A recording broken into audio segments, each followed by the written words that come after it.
ನಿತ್ಯ ಜೀವ ಮತ್ತು ನಿತ್ಯ ನರಕ. ಮತ್ತಾಯನ ಬರೆದ ಸುವಾರ್ತೆ 25ನೇ ಅಧ್ಯಾಯ ಅದರ 41ನೇ ವಚನ ನಾವು ಓದುವಾಗ, ಈ ನರಕ ಎನ್ನುವಂಥದ್ದು ಪ್ರಿಯರೇ, ಇದು ಸೈತಾನನಿಗೋಸ್ಕರ ಹಾಗೂ ಅವನ ದೂತರಿಗೋಸ್ಕರ ಈ ನರಕವನ್ನು ದೇವರು ಇಟ್ಟಿದ್ದಾನೆ ಪ್ರಿಯರೇ.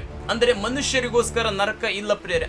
ಆದರೆ ಇವತ್ತಿನ ದಿವಸ ಸೈತಾನ ಮೊದಲನೇ ಗುರಿ ಏನು ಗೊತ್ತಾ? ಮನುಷ್ಯರನ್ನು ಏನು ಮಾಡಬೇಕು? ನರಕಕ್ಕೆ ಕರೆದುಕೊಂಡು ಹೋಗಬೇಕು, ಕೆಟ್ಟ ಮಾರ್ಗದಲ್ಲಿ ನಡೆಯುವ ಹಾಗೆ ಮಾಡಬೇಕು. ಯೋಹಾನ ಬರೆದ ಸುವಾರ್ತೆ ಅದರ 10ನೇ ಅಧ್ಯಾಯ ಅದರ 10ನೇ ವಚನ ಸ್ಪಷ್ಟವಾಗಿ ಹೇಳ್ತದೆ, ಕಳ್ಳನ್ನು ಕದ್ದುಕೊಳ್ಳುವುದಕ್ಕೂ ಮತ್ತು ಕೊಯ್ಯೋದಕ್ಕೂ ಹಾಳು ಮಾಡೋದಕ್ಕೆ ಬರ್ತಾನೆ ಹೊರತು ಮತ್ಯಾವುದಕ್ಕೂ ಬರುವುದಿಲ್ಲ ಎಂಬುದಾಗಿ. ಅಂದ್ರೆ ಇದರ ಅರ್ಥ ಸೈತಾನ್ನ ಕೆಲಸ ಹಾಳು ಮಾಡುವಂಥದ್ದು, ಸೈತಾನ್ನ ಕೆಲಸ ದಾರಿ ತಪ್ಪಿಸುವಂಥದ್ದು, ಸೈತಾನ್ನ ಕೆಲಸ ಆತ್ಮಿಕ ಜೀವಿತ ಹಾಳು ಮಾಡುವಂಥದ್ದು, ಸೈತಾನ್ನ ಕೆಲಸ ಪಾಪದ ಒಂದು ಮಾರ್ಗದಲ್ಲಿ ಜೀವಿಸಬೇಕೆನ್ನುವಂಥದ್ದೇ ಸೈತಾನ್ನ ಕೆಲಸ. ಕರ್ತನಲ್ಲಿ ಪ್ರೀತಿಯ ದೇವರ ಮಕ್ಕಳೇ, ದಯಮಾಡಿ ಬಹಳ ಜಾಗೃತಿಯಿಂದ ಕೇಳಿರಿ.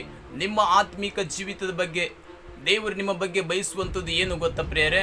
ಆ ನಿತ್ಯ ನರಕವನ್ನು ತಪ್ಪಿಸಿಕೊಂಡು ನಿತ್ಯ ಜೀವಕ್ಕೆ ಸೇರುವಂಥದ್ದೇ ದೇವರು ನಿಮ್ಮ ಬಗ್ಗೆ ಬಯಸುವಂತನಾಗಿದ್ದಾನೆ ಪ್ರಿಯರೇ.